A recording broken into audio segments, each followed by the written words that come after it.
এগেনস্টে একটা কমপ্লেন আমাদের কাছে এসছে। যিনি করেছেন তিনি হচ্ছে সুদীপ রয়, চিনতে পারছেন নিশ্চয়ই ওনাকে? হ্যাঁ হ্যাঁ, রয় চৌধুরী।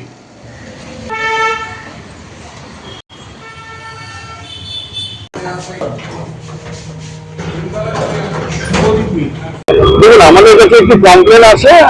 সুদীপ রায়চৌধুরী উনি একটা কোম্পানি চালান এবং সেই কোম্পানি রিগার্ডিং আমাদের বেশ কিছু পয়সা ধার নিয়েছিল কোনো ব্যবসাজনিত কারণে, এবং সেটার কিছু টাকা ফেরত দেওয়ার পরে কিছু টাকা ফেরতও দিচ্ছিল না এবং তার সঙ্গে যোগাযোগও একেবারে বন্ধ করে দিয়েছিল।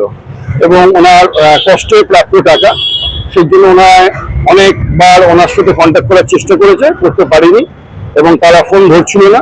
এবং তিনি আমাদের centre for protection of Democratic requirement of India human rights অর্গানাইজেশনের কাছে একটি লিখিত কমপ্লেন দায়ের করে। সেই অনুপাতে আজকে আমরা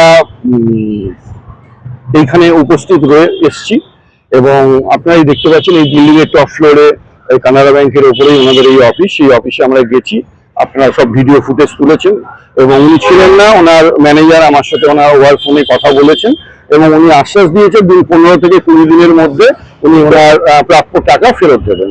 এবারে যদি প্রাপ্য টাকা যদি ফেরত দেয় তাহলে খুব ভালো, আর না হলে উনি আইনত জটিলতার মধ্যে ধরা পড়বে।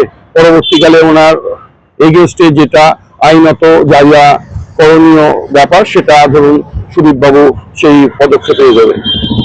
আমরা সবসময় চেষ্টা করি যে মানুষের পাশে থেকে মানুষের সমস্যাটাকে যাতে লাঘব হয়, দুপক্ষ যেন অনায়াসে নিজেরা কম্প্রোমাইজ করে নিজেদের যে প্রাপ্য টাকা যেন ফিরিয়ে দিতে পারে এবং কোনো মানুষের যেন কোনো মানব অধিকারের দিক থেকে তাদের কষ্টের উপার্জন পয়সা যেন চিট না হয়।